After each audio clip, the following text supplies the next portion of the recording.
तो hello friends, क्या हाल हैं। मेरा नाम है शशांक शेखर सिंह और आप हैं कैरियर विद्यापीठ के अंदर और मैं यहाँ पे आपको मैथमेटिक्स पढ़ाने के लिए आया हूँ। तो मैथमेटिक्स में हम लोग पढ़ रहे थे वेक्टर, और वेक्टर हम लोग ने जो पढ़ा था उसमें प्रीवियस लेक्चर्स आप मेरे देख सकते हैं, उसका डिस्क्रिप्शन में मैं लिंक डाल दूंगा। तो उसमें आप देख सकते हैं कि मैंने वेक्टर का इंट्रोडक्शन कराया था कि वेक्टर होते क्या हैं, उसमें डायरेक्शंस की ज़रूरत क्यों पड़ती है। उसके बाद डिफरेंट टाइप्स ऑफ वेक्टर हम लोग ने पढ़ा था, फिर डायरेक्शन कोसाइन का अलग से एक वीडियो बना था, उसको पढ़ा था और फिर यूनिट वेक्टर क्या होता है उनके ऊपर एक सम भी हम लोग ने किया था, डायरेक्शन कोसाइन के ऊपर एक सम किया था। और उसके बाद लास्ट टाइम हम लोग एडिशन ऑफ वेक्टर भी पढ़े थे, उस पर भी एक सम किया था। और आज हम लोग पढ़ने वाले हैं सेक्शंस इन वेक्टर्स कि वेक्टर्स में सेक्शन जो डिवाइड करते हैं तो उनका किस रेशियो में डिवाइड करते हैं, या जो आप अगर यहाँ पे डायग्राम दे पा रहे हैं तो यहाँ पे ए बी एक वेक्टर है, एक लाइन है जिसको और ए पोजीशन वेक्टर और बी पोजीशन वेक्टर यहाँ पे है। तो अगर पी हम एक लाइन काट रही है एम और एन सेक्शन में, है ना, उनका रेशियो m/n है, तो ओपी जो वेक्टर है उसका पोजीशन वेक्टर क्या होगा, ठीक है ना। तो इसका पोजीशन वेक्टर, तो आप अगर आसानी से इस बात को समझेंगे तो इसका पोजीशन वेक्टर जो होता है ओपी की वैल्यू जो होती है वो होती है n into position vector of A plus m into position vector of B divided by m plus n, ये वैल्यू होती है। तो ये सीधे सीधे फॉर्मूला जो है इसको आपको रटने वगैरह की ज़रूरत नहीं होती, इसमें सिर्फ क्रॉस मल्टीप्लिकेशन यहाँ पे कर देंगे, n into A plus m into B, ये आपका आ जाता है सीधे सीधे OP, जो पोजीशन वेक्टर ऑफ P जो होता है उसकी वैल्यू हम लोग को पता चल जाती है, ये अगर हम लोग यहाँ पे O को ओरिजिन मानते हैं तो। लेकिन अब बात क्या है कि ये चीज़ आई कहाँ है, क्योंकि होता क्या है ना, जब आप एग्ज़ाम के अंदर बैठते हो तो उसमें कभी कभी आप भूल जाते हो कि इसका फॉर्मूला क्या है ना। कभी कभी m इंटू ए कर देते हैं प्लस n इंटू बी कर देते हैं, फिर m प्लस n की जगह n माइनस n कर देते हैं।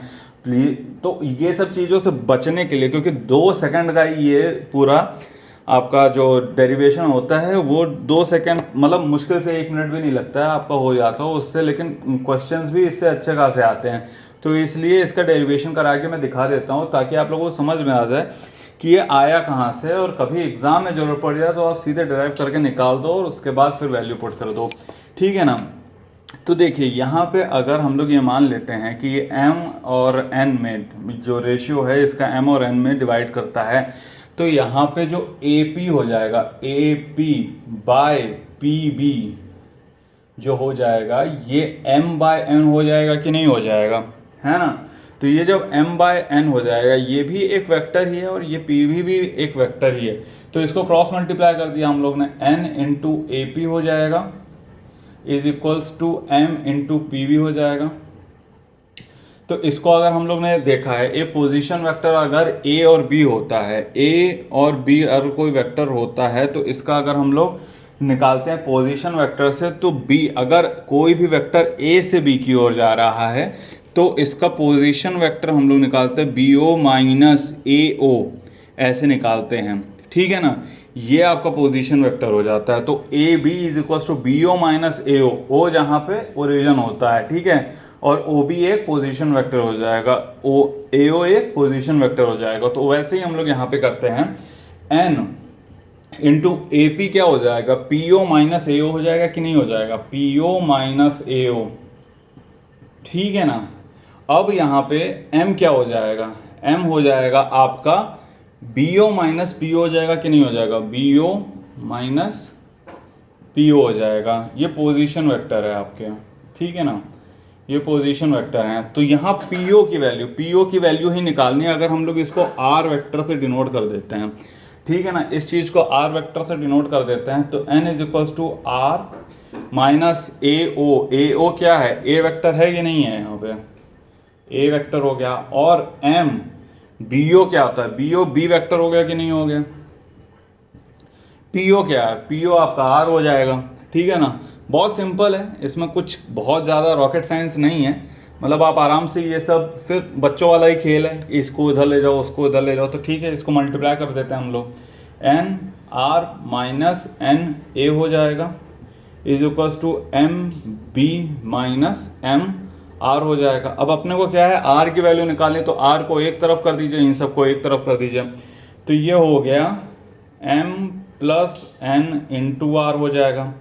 ठीक है ना, इसको इधर ले आए और आर को कॉमन निकाल लिया, तो M plus N into R हो जाएगा। इसको इस साइड ले जाते हैं तो M B plus N A हो जाएगा। ठीक है ना, और ये आर इज इक्वल्स टू क्या हो जाएगा, M B plus N A by M plus N हो जाएगा ये चीज़। ठीक है, और आर क्या है, ओपी वेक्टर, ये पोजीशन वेक्टर ऑफ पी, तो ये हो जाएगा M B plus N A by M plus N. ठीक है ना, तो ये चीज़ हो गई यहाँ पे। तो ये आपको पहला आपको निकल के आ गया कि ए पी, लेकिन जब ये कब कंडीशन होगी, जब ए बी को इंटरनली इसने डिवाइड किया हुआ, एक्सटर्नली डिवाइड करते हैं तो वहाँ पे अलग रूल्स लगते हैं यहाँ पे। तो ये आपका फॉर्मूला निकल के आ गया। तो बहुत सिंपल है, कभी आप ऐसे भटक भी जाओ कहीं पे आपको समझ में ना आए कि किसको किससे मल्टीप्लाई करना है, तो सीधे आप डेरिवेशन निकालिए, वहाँ पे निकल जाएगा। और सिंपल सा फॉर्मूला है, ऐसा डायग्राम बनाइए, क्रॉस मल्टीप्लिकेशन करिए, एन को ए से इंटू कर दीजिए, एम को बी से इंटू कर दीजिए और divide by M plus N कर दीजिए। ठीक है ना, तो ये हो जाएगा। ऑब्वियसली इसका आप सम भी लेंगे, N into A plus M into B M plus B, N से आप डिवाइड कर दोगे, आपका सीधे पोजीशन वेक्टर यहाँ पे आ जाएगा। तो चलिए ये चीज़ तो हो गई। अब हम लोग, ये तो इंटरनली हो गया, अब आप एक्सटर्नली डिवाइड करके देख लेते हैं एक्सटर्नली कैसे होता है। ठीक है, तो इन सब चीज़ों में कुछ है नहीं, लेकिन क्वेश्चन इससे अच्छे बनते हैं। तो ये ऐसा करेंगे, एक अगला वीडियो जब मैं बताऊँगा, और अगले वीडियो में आपको इससे रिलेटेड क्वेश्चन भी करके दिखा दूंगा। वो अच्छा क्वेश्चन है ना, वो आया हुआ है आपके IIT में, पुराना क्वेश्चन है लेकिन अच्छा क्वेश्चन है वो भी, है ना, तो उससे करके दिखा देंगे तो थोड़ा आपको आइडिया हो जाएगा कि इस फॉर्मूले का यूज़ किया कैसे जाता है। तो चलिए अब हम लोग एक्सटर्नली एक फैक्टर कर लेते हैं। तो एक्सटर्नली अगर डिवाइड करता है तो क्या किस तरीके से होता है, हालांकि ये भी सेम ही होता है, बस थोड़ा सा टर्म बदल जाता है, तो प्लस माइनस ऐसा हो जाता है। तो पहले आप डायग्राम को देख लीजिए, डायग्राम अगर आपको समझ में आ गया तो इसमें फिर कुछ भी नहीं होता। ठीक है ना, तो ये चीज़ आप देख लीजिए, और ये हमने काट दिया है 20 से, इसको एक्सटर्नली डिवाइड कर रहा है यहाँ पे ये। ठीक है, P पे डिवाइड कर रहा है, ये ओरिजिन हो जाता है, ये B हो जाएगा आपका, थोड़ा ढंग से बना देता हूँ, ये B हो जाएगा और ये A हो जाएगा। तो ये A हो गया। अगर मान लीजिए AP को इस चीज़ को AP को इसने डिवाइड किया है M से, और BP को इसने डिवाइड किया है N से। ठीक है ना, तो ये आपका जो वेक्टर हो जाएगा, OA क्या होता है आपको बताया था पिछले वाले में, जैसे ये A से हो जाएगा, ये B हो जाएगा, और इसको हम लोग को फाइंड करना है, इसका पोजीशन वेक्टर फाइंड करना है। तो सेम क्राइटेरिया होगा। ठीक है, जैसे उसमें किया था, तो इसमें क्या हो जाएगा, AP डिवाइडेड बाय BP। ठीक है, उसमें P भी था, इसमें BP हो जाएगा, बस यहीं खेल हो जाता है फिर। ठीक है ना, AP ये क्या हो जाएगा, M हो जाएगा, ये N हो जाएगा। अगर आप N इंटू AP कर दोगे, फिर M इंटू BP कर दोगे, और इसका पोजीशन वेक्टर से अगर आप कर लेते हो N into PO minus AO is equals to M into PO minus BO। ठीक है, N इंटू POR हो जाएगा, AO A हो जाएगा, POR हो जाएगा, माइनस BO क्या हो जाएगा, B हो जाएगा। ठीक है, NR minus NA MR minus MB, R वालों को एक साइड ले जाइए।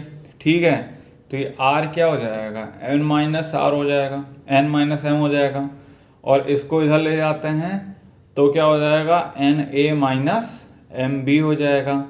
R की वैल्यू क्या हो जाएगी भाई, NA minus MB divided by N minus M। ठीक है, N माइनस M क्या है, नेगेटिव आएगा, ये भी नेगेटिव आएगा, तो इसको अगर हम लोग उल्टा कर देते हैं तो भी कोई दिक्कत नहीं। तो R क्या है, ये OP वेक्टर हो जाएगा, P का position vector is equals to M B minus N A divided by M minus N. ये आ गया आपका एक्सटर्नली आप जब करते हो। तो जब इंटरनली होता है ये एक्सटर्नली हो जाएगा, ठीक है।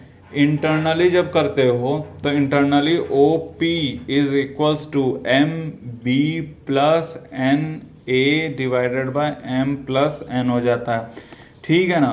तो ये चीज़ें हैं।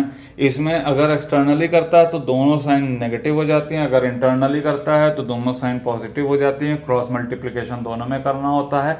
तो आप इसको निकाल के सीधे इसको निकाल सकते हो जब एग्ज़ाम में है कि इसमें तो सीधे सीधे इसको निकाल के फिर इसमें माइनस पुट कर दोगे तो ये चीज़ आ जाती है। तो ये एक्सटर्नली हो जाता है। तो ठीक है, ये हम लोग ने देख लिया कि इंटरनली कैसे डिवाइड करता है, एक्सटर्नली कैसे डिवाइड करता है, उसके डेरिवेशन में हम लोग ने देख लिया है। तो ये इतना सा है टॉपिक, लेकिन इससे क्वेश्चंस अच्छे खासे बन जाते हैं। मतलब सेंट्रोइड का फॉर्मूला पूछ लेता है। तो चलिए ठीक है, एक बार सेंट्रोइड का भी आपको फॉर्मूला बता देते हैं। तो कोई भी अगर इस चीज़ में आप देखोगे तो अगर मिड है, कोई मिड पॉइंट है, अगर कोई भी लाइन है ए और बी और उसको मिड से काट रहा होता है, ये हो गया, ये ए हो गया, ये बी हो गया, कोई एक ऐसा सेक्शन है जो कि मिड से काट रहा होगा ओ पी, तो इसका डायरेक्ट फॉर्मूला क्या हो जाता है, ये अगर ए वेक्टर है, ये अगर बी वेक्टर है, उस वाले फॉर्मूले में ना पुट करिएगा, नहीं तो उसमें फिर क्या हो जाएगा, उसमें कुछ नहीं होगा। उस वाले फॉर्मूले में अगर हम लोग पुट करते हैं तो क्या फॉर्मूला बन जाएगा, M N plus M A, ये एम हो गया, ये एन हो गया, तो क्या हो जाएगा फॉर्मूला, हमने बताया था क्रॉस मल्टीप्लाई कर दो, M B plus N A upon M plus N हो जाएगा। एम की वैल्यू 1 हो जाएगी, एन की वैल्यू 1 हो जाएगी, ये दोनों की वैल्यू अगर ऐड कर दोगे तो 2 हो जाएगी। तो a प्लस बी बाय 2 हो जाएगा, ठीक है ना। ये मिड पॉइंट की वैल्यू अगर आप पुट कर देते हो तो ठीक है, इस वाले सेक्शन से, क्योंकि ये मिड पॉइंट पर कर रहा हो तो m की वैल्यू 1, n की वैल्यू 1 हो जाएगी। और अगर सेंट्रोइड में देखोगे तो सेंट्रोइड का क्या फॉर्मूला हो जाता है कि जब आपका कोई भी मीडियन होता है जो कि आपका एक वर्टिसेस से पास करता है, तो जिस पॉइंट पे काटता है तो वो सेंट्रोइड हो जाता है। तो सेंट्रोइड का फॉर्मूला क्या निकल के आ जाएगा, a plus B plus C by 3 हो जाएगा। ये सेंट्रोइड का फॉर्मूला हो जाता है, समझ गए ना। तो ये चीज़ें हैं अगर ऐसे देखा जाए तो इससे काफ़ी सवाल बनता है। आईआईटी में अच्छा खासा सवाल पूछा जाता है। सेंट्रोइड हो गया, मिड पॉइंट हो गया, फिर अलग अलग एंगल्स पूछे जाते हैं, उसमें थोड़ी सी ज्योमेट्री देखनी पड़ती है, उसी में वेक्टर भी लगाकर आपको आंसर निकालना पड़ता है। तो चलिए ठीक है, इस वीडियो में इतना रखते हैं। अगला वाला वीडियो एक छोटा सा वीडियो मैं बना दूंगा जिसमें आईआईटी का एक सवाल करके दिखा दूंगा, जिससे आपका ये कॉन्सेप्ट क्लियर हो जाएगा कि ये है क्या, ठीक है, कि एक्सटर्नली इंटरनली कैसे काटता है, कैसे बनाता है। तो वो सब चीज़ें आपको समझ में आ जाएंगी उस समय। तो अभी इस वाले वीडियो में इतना ही रखते हैं, और आप प्लीज़ जो भी डाउट हो तो कमेंट में पूछ लीजिएगा, थोड़ा लाइक सब्सक्राइब कर दीजिएगा, शेयर कर दीजिएगा, लोगों को पता चल जाए। और कमेंट आप लोग नहीं करते हो, थोड़ा कर दिया करो, फीडबैक मिलता है तो अच्छा लगता है, ठीक है ना। तो चलिए ठीक है, इतना रखते हैं, गुड बाय बाय।